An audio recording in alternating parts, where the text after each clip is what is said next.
Probably the biggest story coming out of the UFC 11 months into the year is that a UFC fighter allegedly threw a fight. Yes, you heard that correctly. Allegedly threw a fight. And it's super interesting how now all this is coming out. You had the NBA scandal that I talked about on this very platform. You have now the UFC, and you have now two baseball players from the Cleveland Guardians being investigated. And now you have the UFC, one of my favorite sports. And here's a little overview and a little bit of better context of what actually happened. Over $16 million was bet on the Isaac Dolgarian versus Yadier Del Valle fight at the UFC Apex. The FBI notified the UFC about this unusually high volume before the fight, but they continued to put the fight on. 5 bets were placed at the Hard Rock retail that basically pushed things over the edge. The final handle on the Dolgarian fight was $16 million.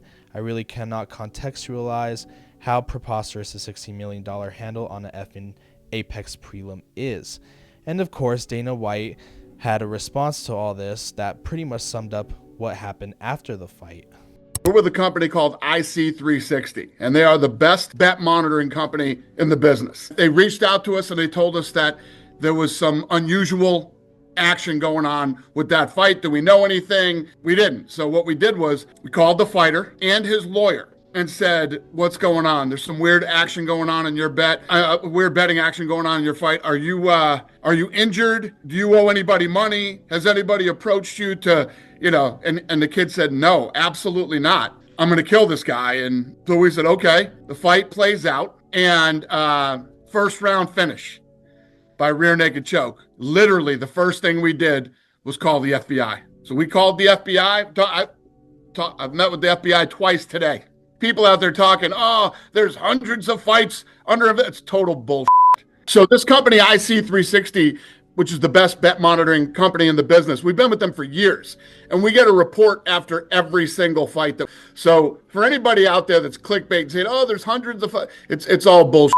So when this did happen, a couple of years ago, whenever it was, that investigation is still ongoing, and now will be a part of this investigation too. Directly talking to Cash Patel, I'm sure you do have a relationship.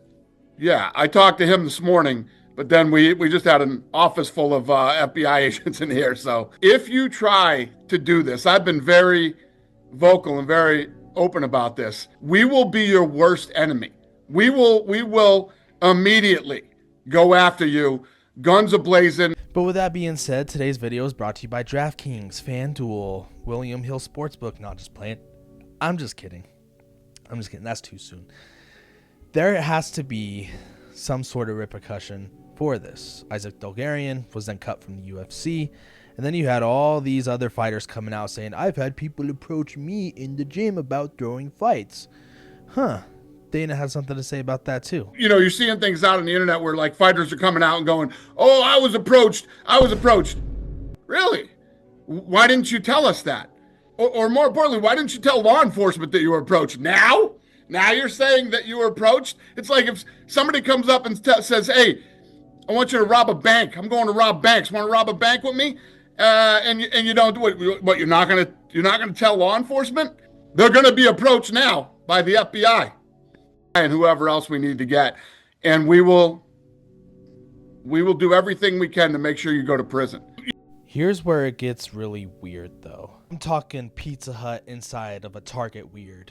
Remember that scandal in 2022 with James Krause and Derek Minner? Well, apparently that investigation is still ongoing, and it is in ties with this case. Oh, and by the way, James Krause is friends with Isaac Dolgarian's head coach, Mark Montoya. Basically, once Krause got caught, then I'm pretty sure James Krause introduced Dolgarian to Mark Montoya to keep the scheme going. Do I agree with Mark Montoya, who went on Ariel Helwani's show saying he had no idea any of this was going on? Yeah, I do. He's a coach. He's focused on coaching fighters. I do think, though, James Krause introduced Dolgarian, obviously, to the shady characters that he was getting involved with. So that's just crazy how that whole inner circle intertwined. Now here's where I have a problem. You have some people in the comment section saying this wouldn't have happened if Dana just paid the fighters more.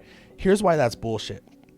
For two, probably three reasons. The first reason, fighters go together like peanut butter and jelly, like milk and cookies. This has been going on for a while. A 2-3 year investigation at most. May I remind you how corrupt boxing was in the 1920s through the 1940s? It was even corrupt in the 2010s. You mean to tell me that didn't spill over a little bit into combat sports? Here's the second reason.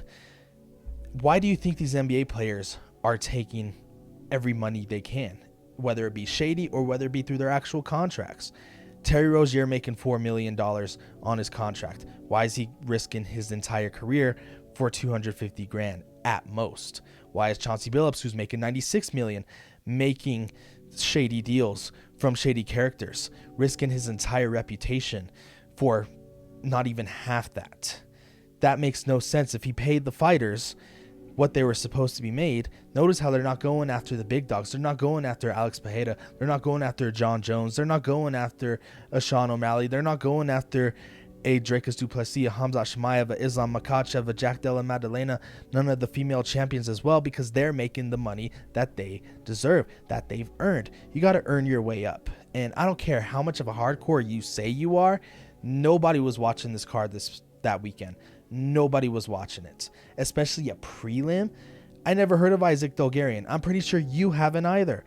So the fact that they did this on a fighter that nobody knows, on a fight that nobody bet on, I could see why it's suspicious, but I could also see why they did it. And I also see why these fighters do it. Maybe they already know they're not going to be a top 10 fighter. They're not going to fight for a world title.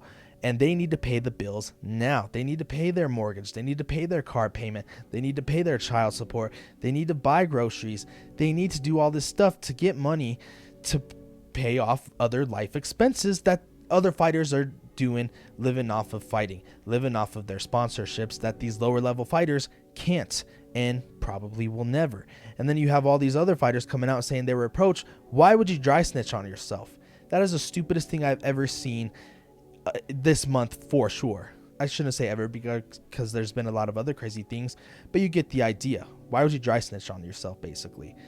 In the end, I think it's like racism. It's not going to go away. Can the UFC control it? I mean, with IEC 360, they probably could. And I also don't understand how these sharks, I'm going to call them sharks because, you know, I don't want to get in trouble. I don't understand how these sharks couldn't really find a better way to bet on somebody without it being suspicious. Like 16 million on one guy. Come on. They should know that was going to be flagged. They should know that was going to be looked into. And the fact that it should just really be like, hey, you know, your scheme is kind of breaking a bit. But like I said, it'll be around.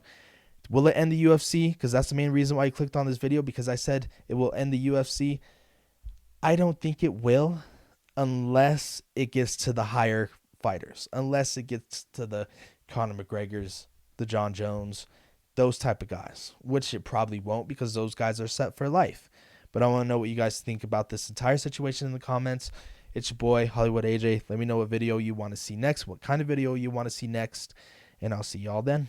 Federal fucking prison.